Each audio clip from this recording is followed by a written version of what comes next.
Praise Lord. ദൈവത്തിൻ്റെ അതിപരിശുദ്ധമേറിയ തിരുനാമം ഈ വിശുദ്ധ ഞായറാഴ്ച പലകാലം വാഴ്ത്തപ്പെടുമാറാകട്ടെ.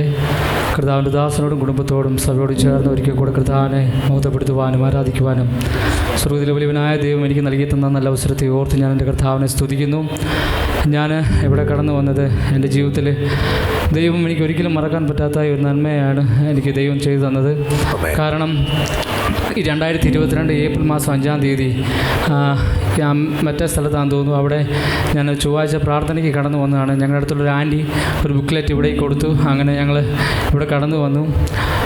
അന്നത്തെ പ്രാർത്ഥനയ്ക്കിടയിൽ പാസ്റ്റർ എൻ്റെ അടുത്ത് വന്നിട്ട് എന്നോട് ഇങ്ങനെ പറഞ്ഞു, എൻ്റെ കാര്യങ്ങളെല്ലാം പറഞ്ഞു. അത് കഴിഞ്ഞ് ഇവളെ വിളിച്ചു. അവിടെ വയറ്റിലൊരു ഫൈബ്രോയിഡ് ഉണ്ടെന്ന് പറഞ്ഞു. അതെല്ലാം മാറിപ്പോകാൻ പറഞ്ഞു. അതിലും അത് കുറഞ്ഞു.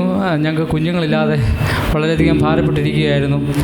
അന്ന് ദൈവദാസൻ പറഞ്ഞു, നിങ്ങൾക്ക് അടുത്ത വർഷം കുഞ്ഞുങ്ങളുണ്ടാകുമെന്ന് കർത്താവിൻ്റെ ദാസൻ ഞങ്ങളോട് വ്യക്തശക്തമായി പറഞ്ഞു. ഇതിലും വലിയ രസമുണ്ട്. ഞാനിത് ഇവിടെ നിന്ന് ഞങ്ങളുടെ സഭയിൽ ചെന്ന് ഞങ്ങൾ ഈ വീഡിയോ എല്ലാവരും കാണിച്ചു. അപ്പം പാസ്റ്ററിനോട് പറഞ്ഞതെല്ലാം ഞാൻ കാണിച്ചു കഴിഞ്ഞപ്പം അതിൻ്റെ ഒരാഴ്ച കഴിഞ്ഞപ്പം ഒരു ട്രോള് വീഡിയോ വന്നു ഞങ്ങൾക്കെതിരെ.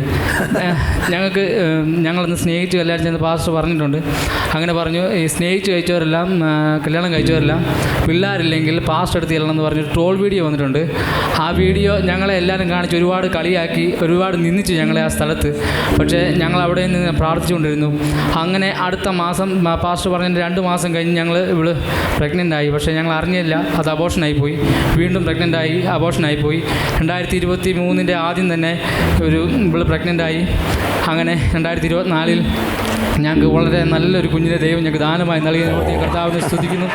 ഈ ദൈവം ഞങ്ങളുടെ ജീവിതത്തിൽ ഏറ്റവും വലിയ നന്മയാണെന്ന് ഞങ്ങൾക്ക് വേണ്ടി പ്രാർത്ഥിച്ച സഭയോടും കർത്താവിൻ്റെ ദാസനോടും നന്ദി അറിയിച്ചുകൊണ്ട് എന്താന്നിരിക്കുന്നു. ഇവരെ ട്രോളി കാര്യം ഞാൻ ഇപ്പോഴാണ് അറിയുന്നത് കേട്ടോ. ട്രോളന്മാർക്ക് വേണ്ടിയുള്ള ഒരു ദൂതാണിത്. ട്രോളന്മാരോടുള്ള നിങ്ങളോട് നന്ദി പറയുകയാണ്. നിങ്ങൾ ട്രോളിയോണ്ടാണ് ഇവർ മല്ലപ്പള്ളി നിന്ന് സാക്ഷ്യം പറയാൻ വന്നേ. അല്ലേ അവർ വരത്തില്ലായിരുന്നു. ട്രോളന്മാർക്കൊരു ബിഗ് സല്യൂട്ട്. നിങ്ങൾ ട്രോളിയോണ്ട് ഒത്തിരി താങ്ക്സ്.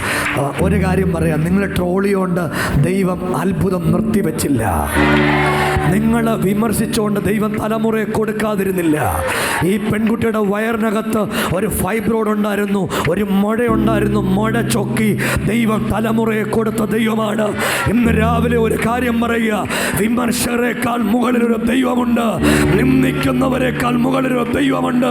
പരിഹസിക്കുന്നവരെക്കാൾ മുകളിലൊരു ദൈവമുണ്ട്. ഇന്ന് രാവിലെ ചെറുപ്പക്കാരൻ ആവേശത്തോടെ പറഞ്ഞു, ട്രോളന്മാരെ കളിയാക്കിയപ്പോഴും ഉറച്ചു നിന്ന ദൈവത്തിന് വേണ്ടി. എന്തിനാണെന്നറിയാമോ അവൻ ഉറച്ചു നിന്നത്? ഇന്ന് ഈ സാക്ഷ്യം പറയേണ്ടതിന് വേണ്ടി. സ്നേഹിതരെ, ഈ കുഞ്ഞിനെ അവർക്ക് ദാനമായി കൊടുത്തതിൻ്റെ പിൻപിൽ ചലിച്ചത് ദൈവത്തിൻ്റെ കരമാണ്. അവൻ നന്ദിയോടെ ഇന്ന് രാവിലെ പറയുക, യേശു അവന് കൊടുത്ത ദൈവത്തിൻ്റെ അത്ഭുതം. അവർക്ക് ഈ കുഞ്ഞിനെ നമ്മൾ പ്രാർത്ഥിച്ച് പ്രതിഷ്ഠിക്കണം എന്നൊരാഗ്രഹം. നിങ്ങളൊന്ന് എഴുന്നേറ്റ് നാട്ടെ. പിതാവിൻ്റെയും പുത്രൻ്റെയും പരിശുദ്ധാത്മാവിൻ്റെ നാമത്തിൽ തമ്പുരാൻ ദാനമായി കൊടുത്ത ജോഷുവയെ അവിടുത്തെ കരത്തിലേക്ക് സമർപ്പിച്ച് പ്രാർത്ഥിക്കുന്നു. അവനൊരു അത്ഭുതമായി തീരട്ടെ കർത്താവേ. ദൈവത്തിൻ്റെ ദാനമായി കുഞ്ഞിനെ സമർപ്പിക്കുന്നു. അവൻ്റെ ജീവിതത്തിനകത്ത് ദൈവിക നന്മകളും ദൈവത്തിൻ്റെ അത്ഭുതങ്ങളും ഉണ്ടാകേണ്ടതിന് ഞങ്ങൾ പിതാവിൻ്റെയും പുത്രൻ്റെയും പരിശുദ്ധാത്മാവിൻ്റെ നാമത്തിൽ ഈ കുഞ്ഞിനെ ബ്ലസ് ചെയ്ത് പ്രാർത്ഥിക്കുന്നു. ഈ കുടുംബത്തിന്, അവരുടെ സഭയ്ക്ക് ഈ കുഞ്ഞൊരു അനുഗ്രഹമായി തീരാൻ സഹായിക്കും. പ്രാർത്ഥനത്തിന് നന്ദി, യേശുവിൻ നാമത്തിൽ തന്നെ. മക്കളെ, പത്യോപദേശത്തിൽ കുഞ്ഞിനെ വളർത്തുക. ദൈവം നിങ്ങളെ അനുഗ്രഹിക്കും.